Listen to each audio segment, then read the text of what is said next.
Bonjour à tous. Aujourd'hui, je vous propose une petite production écrite niveau A2 qui, bien évidemment, vous pouvez adapter selon votre niveau. Commençons par la consigne. Racontez ce que vous allez faire pendant vos prochaines vacances d'été. Pourquoi? Parce que l'été arrive. Où allez-vous? Avec qui? Qu'est-ce que vous allez faire? Qu'est-ce que vous allez emporter? Environ 60 mots. On a déjà des indices importants. Pourquoi? Il s'agit de quoi? Un texte par rapport à quoi? À mes prochaines vacances.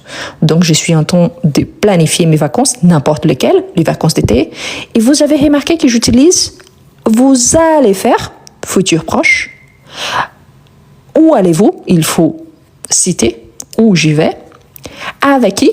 La personne ou les personnes avec qui je vais partir. Qu'est-ce que vous allez faire? Les activités. Il y a à nouveau le futur proche. Qu'est-ce que vous allez emporter? Donc, les affaires. Et on a à nouveau le futur proche. Comme l'été arrive, nous sommes déjà au mois de juin, l'été commence au mois de juillet, c'est-à-dire qu'on va utiliser le futur proche en tant que temps principal. Bien évidemment, je peux utiliser d'autres temps verbaux. Oui, je peux utiliser le futur simple, le futur immédiat, mais là, je vais privilégier plutôt le futur proche. Environ 60 mots, c'est-à-dire que je peux écrire un petit peu moins, un petit peu plus, mais attention, si vous écrivez à peu près 30 mots, c'est très peu parce que ça représente 50%. Donc, ce n'est pas assez. Si vous écrivez jusqu'à la fin et si vous dépassez même l'espace qui a été donné, vous montrez que vous n'êtes pas capable de faire une synthèse. Donc là, il faut vraiment soigner et être attentif. C'est que je vous recommande dépasser ou pas environ entre 10 et 15%. Donc 60 mots, 6 mots de moins, 10%, donc 54 mots minimum. 60 mots, 10% de plus, 66. Donc c'est la moyenne, d'accord? Si vous faites au moins 50 et au maximum 70, c'est aussi une moyenne qui se passe. Évitez de dépasser la ligne pointillée. Et une question assez courante, est-ce que j'ai besoin d'ajouter un titre? Ça dépend de vous pour souligner quel est les sujets traités. Mais comme ici, la consigne elle est bien claire, on va travailler directement. Je sais qu'il s'agit de mes vacances d'été, donc je vais commencer directement par cet été. Été commence par voyelle, donc le démonstratif avec T au départ pour faire la liaison. Cet été, masculin, singulier. Et ensuite, je peux commencer à parler de ce que je prévois. Je peux dire par exemple, cet été, je vais partir. Partir ici, il s'agit d'un verbe du troisième groupe. Et vous voyez que j'utilise déjà le futur proche. C'est quoi le futur proche? Le verbe aller conjugué au présent, plus un verbe à l'infinitif. Je vais partir. Je vais partir où? Je peux dire par exemple, je vais partir à la plage. Et je peux ajouter l'information où. Ok, c'est bon, j'ai déjà une information. Je peux dire avec qui? Avec qui? Donc, dans mon cas, je suis mariée, je peux dire je vais partir à la plage avec mon mari. Donc ici, j'ai déjà des informations et surtout, il faut faire attention. Masculin, démonstratif au masculin. Ici, après le verbe aller, normalement, on utilise la préposition à. Attention, parce qu'on peut avoir la forme contractée. Par exemple, je vais partir je vais partir au Maroc. Par exemple, Maroc, c'est un nom de pays au masculin, donc au Maroc, A plus le devient O. Je vais partir aux États-Unis, A plus les, O au pluriel. Donc, faites attention à la préposition. Donc, je dis le lié, j'ajoute une nouvelle préposition avec qui? Donc, mon mari. Donc, après, il faut donner quelques détails. Qu'est-ce que vous allez faire? Je vais commencer donc par là, je peux dire nous allons passer une semaine. Donc ici, je parle de la durée de mon voyage. Nous allons passer une semaine. Comme je vais partir à la plage, je peux dire une semaine au bord de la mer. au bord de la mer. Et je peux préciser par exemple en France, ailleurs. Donc ici, je peux dire en Grèce. La Grèce, c'est un pays très connu à cause de ses plages. Donc, est-ce que cette information, elle est vraie? Ce n'est pas le cas. Ça, ce n'est pas important. L'important, c'est est-ce que je respecte ma consigne? Oui, c'est ça qui compte. Donc, si l'information, elle est vraie ou pas, ce n'est pas important. D'accord? Donc, nous allons passer une semaine au bord de la mer en Grèce. Ensuite, je vais ajouter qu'est-ce que vous allez faire. Je peux dire par exemple, il s'agit de mes vacances. Je vais me reposer. Je vais me reposer. Moi, j'aime bien la lecture, donc lire un roman. Je pourrais dire lire un livre, lire un bouquin. Bouquin, c'est un mot plus familier pour remplacer livre, mais ici, je spécifie les genres. Les sujets, c'est toujours moi, donc j'y vais lire. Je peux répéter, c'est pas grave, mais pour éviter la répétition, donc je sépare par une virgule. Je peux ajouter encore une chose que j'aime bien faire, donc, et faire. Faire quoi? Quand on est à la plage, on aime bien faire de balades. Des balades, faire des promenades, c'est-à-dire marcher, faire des balades le soir. J'aime bien, c'est frais, c'est très bien, et surtout parce que le soleil, il se couche très tard, donc c'est l'occasion parfaite. Oui, quelqu'un a dit se bronzer, oui, il n'y a pas de souci, donc il faut toujours penser ce que vous allez faire, il n'y a pas de souci, ok? Donc, les soirs. Quelqu'un a dit moi je veux le B2 pour la naturalisation. N'oubliez pas, si vous n'avez pas la base du A2, vous n'allez jamais arriver au B2.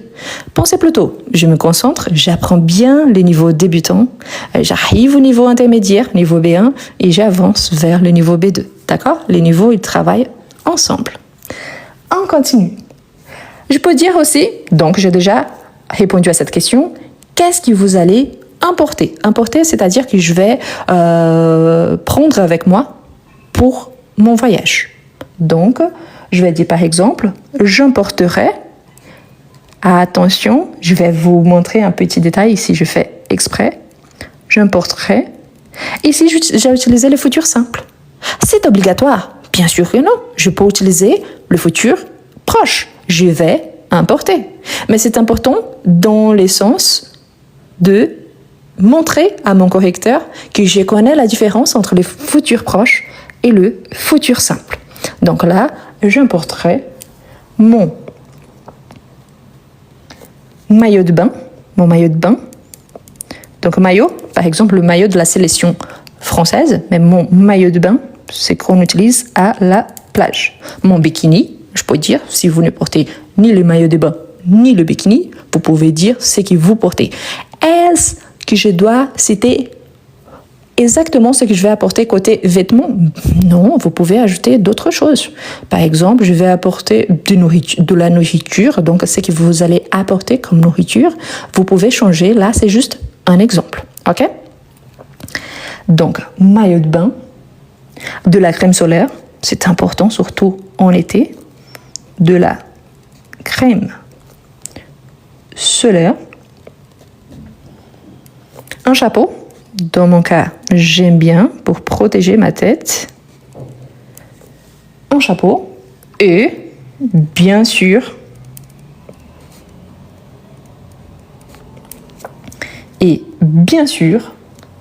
mes lunettes de soleil. Mes lunettes, n'oublie pas, lunettes avec double T, mes lunettes de soleil. Voilà. Est-ce que j'ai répondu à toutes les questions de ma consigne? Oui. J'ai bien dit où j'y vais, avec qui je vais, qu'est-ce que je vais faire, qu'est-ce que je vais importer. J'ai bien utilisé les futurs proches car j'ai bien remarqué, malgré le fait que ce n'est pas écrit ici, que je dois utiliser les futurs proches, il s'agit de prochaines vacances d'été. Nous sommes déjà au mois de juin, donc l'été en France arrive, au moins toute la partie de l'hémisphère nord. Bientôt, c'est l'été. Donc, je peux utiliser comme ça. Et ensuite, On peut utiliser également, ici j'ai mis le futur simple pour montrer que je connais la différence entre les deux. Par rapport à mon texte, parfois on a un petit doute. Comment est-ce que je fais pour compter et savoir la quantité de mots que j'ai utilisés au long de mon texte? C'est là, selon la consigne. Ici, je parle spécifiquement de tests. Donc, je parle de TCF, TEF, le TEF, le DILF, le DELF, le DALF.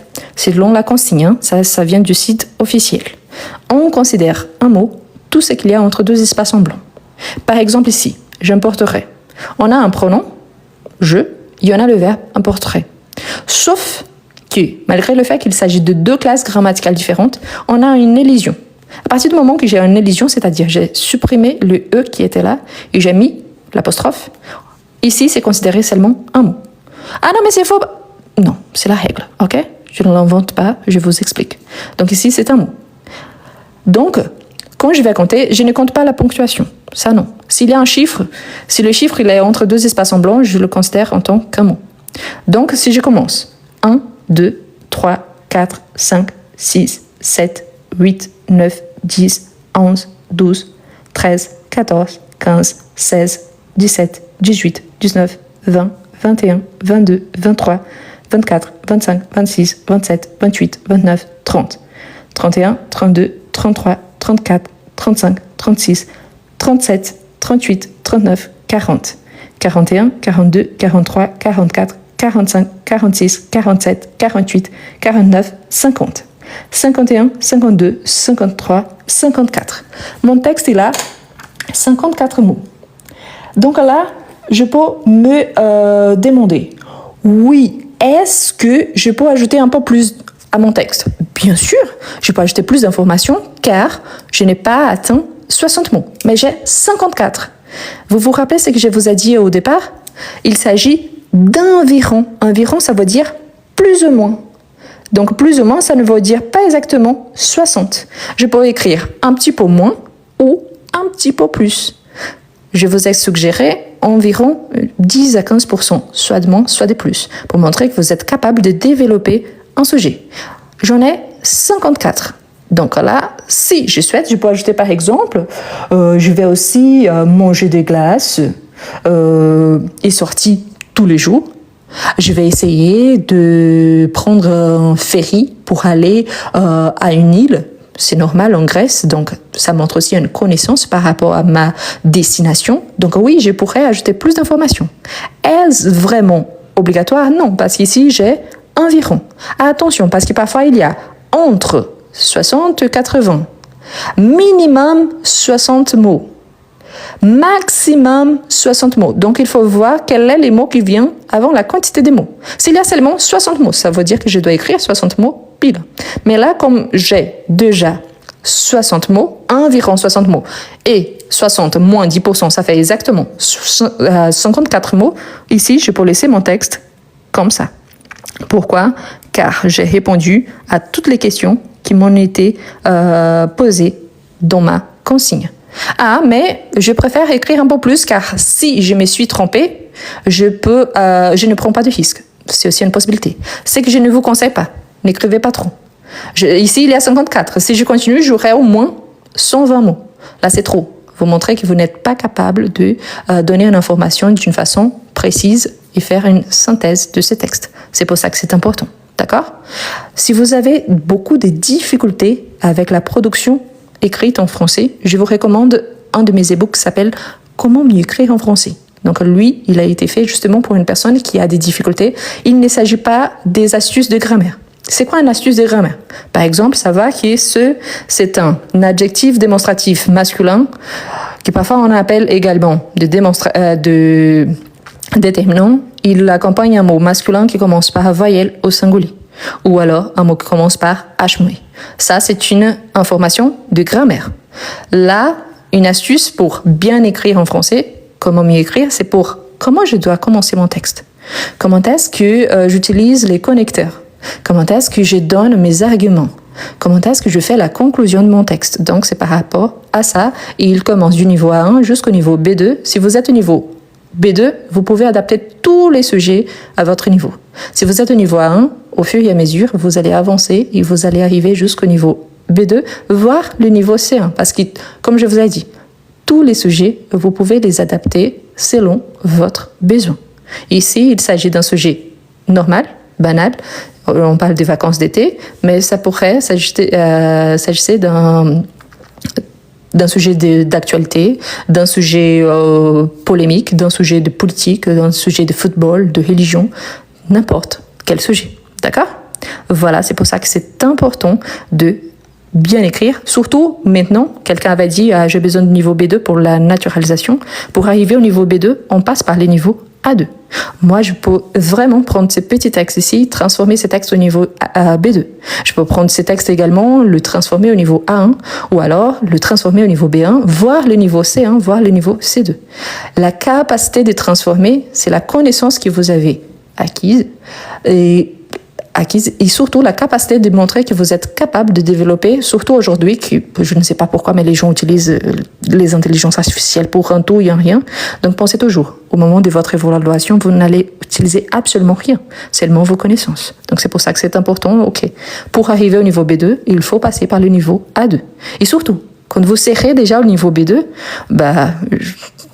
le niveau B2, il est très proche du niveau avancé, c'est la fin du niveau intermédiaire. C'est-à-dire que vous êtes capable de parler d'une façon plus formelle ou moins formelle, que vous êtes capable d'utiliser le niveau standard de la langue ou le niveau familier, utiliser un verlan, utiliser des expressions de quotidien sans avoir de difficultés par rapport au sens, par rapport à la compréhension. C'est ça qui change d'un niveau à l'autre. D'accord ? Voilà, donc le livre s'appelle « Comment mieux écrire en français ». Il sera dans la description de la vidéo. Sur YouTube, dans la description de toutes mes vidéos, il y en a.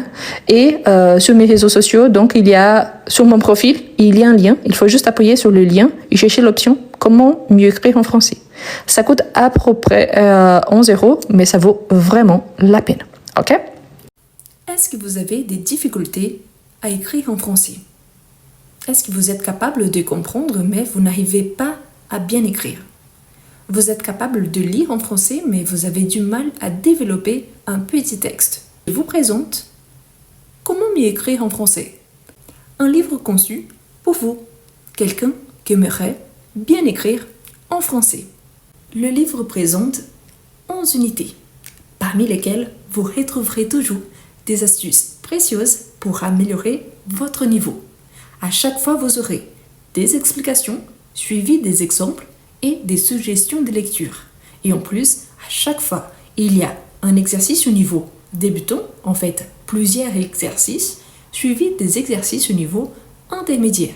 Ce qui vous permettra, si vous êtes débutant, d'avancer, et si vous êtes intermédiaire, pas seulement d'avancer, mais aussi de réviser. Voilà les liens pour acquérir votre livre. Vous pouvez copier-coller sur votre page de recherche et vous pouvez le trouver aussi dans le premier commentaire et dans la description de cette vidéo.